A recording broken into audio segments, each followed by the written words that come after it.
کہ علم کا بنیادی کردار کیا ہے۔ علم بردار کی بہت اہمیت ہوتی تھی۔ اگر شکست اور فتح دونوں صورتوں میں علم اگر سر نگوں ہو جاتا تھا تو وہ شکست تصور کی جاتی تھی، اور اگر سر بلند ہوتا تو فتح کی نشانی ہوتا تھا۔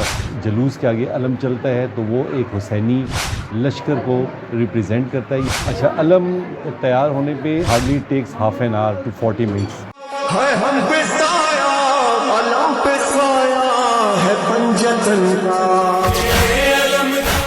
السلام علیکم، میرا نام ہے حسن خورشید اور آپ دیکھ رہے ہیں دی ہادی شو۔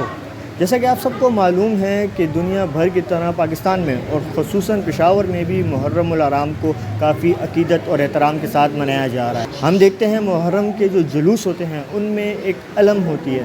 وہ علم کیا ہے اور اس کا کردار کیا ہے، اس ویڈیو میں دیکھیے گا۔ ہم بات کریں گے کہ یہ علم کتنے ٹائم میں بنتی ہے اور کتنے اقسام کی علم ہوتی ہے۔ ہمارے ساتھ رہیے گا۔ ہم پہ سایہ، علم پہ سایہ ہے پنجتن کا۔ اچھا، میرا نام سلمان حیدر ہے اور میں یہاں کوچی بازار جان کے محلے کا رہنے والا ہوں بنیادی طور پہ۔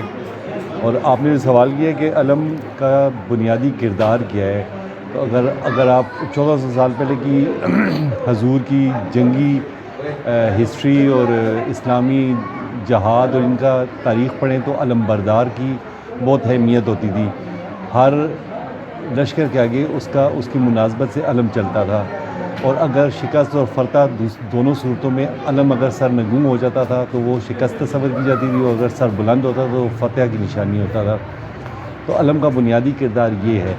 چونکہ علم یہاں پہ اسی مناسبت سے، اسی نسبت سے کی جاتی ہے، تو اس کا یہ ہے کہ آپ جب جلوس کے آگے علم چلتا ہے تو وہ ایک حسینی لشکر کو ریپریزنٹ کرتا ہے۔ یہ اس کی مناسبت سے ہوتا ہے، جو کہ منسوب ہے حضرت عباس علیہ السلام سے، جو کہ میدان کربلا میں اس لشکر حسین کے علم بردار تھے۔ اچھا، علم تیار ہونے پہ علم بنیادی طور پہ جو یہاں پہ ہمارے یہاں پہ ہوتا ہے اس میں hardly takes half an hour to 40 minutes.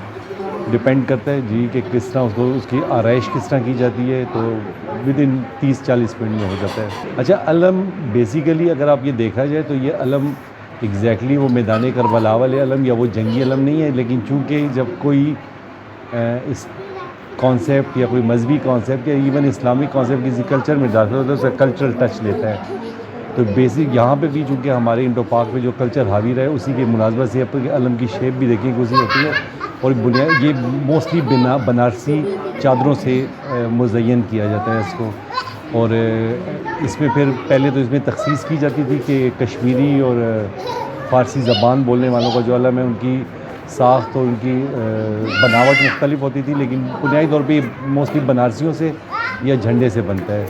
Determine نہیں ہے کہ یہ فگر ہے نا، ٹھیک ہے۔ یہ علم اس طرح ہوتے ہیں کہ اگر ایک علم آج سے 20 سال پہلے اس کا ہوا ہے، پھر ساتھ اس کی منت کے علم اور کسی کے اپنی طرف سے دے دی اور بڑھتے جاتے ہیں، تو پھر اب جا کے جب حالات تھوڑے سے کشیدہ ہوئے ہیں تو ایک جو تعداد ڈٹرمن ہے اسی سے زیادہ موسٹلی نہیں، لیکن اس کی کوئی یہ نہیں ہے، کوئی ہارڈ اینڈ فاسٹ رول نہیں ہے، کوئی اسٹیبلش فارمولہ نہیں ہے اس کا کہ کتنے نکلیں۔ یہ مناسبت سے ہے کہ آپ غازی عباس علیہ السلام کی مناسبت، چونکہ علم اس سے ہے، اسی مناسبت سے آپ جب اس کو سیب کو وہاں پہ کرتے ہیں تو آپ ان کا ایک قسم کی آپ ان سے ضمانت کے طور پہ ہوتے ہیں کہ آپ یہ منت ان کے توسط سے اللہ تعالیٰ قبول فرمائے، اور آپ کی جو جائز حاجت ہے وہ پوری ہو تو پھر آپ اس کی مناسبت نیاز دیتے ہیں۔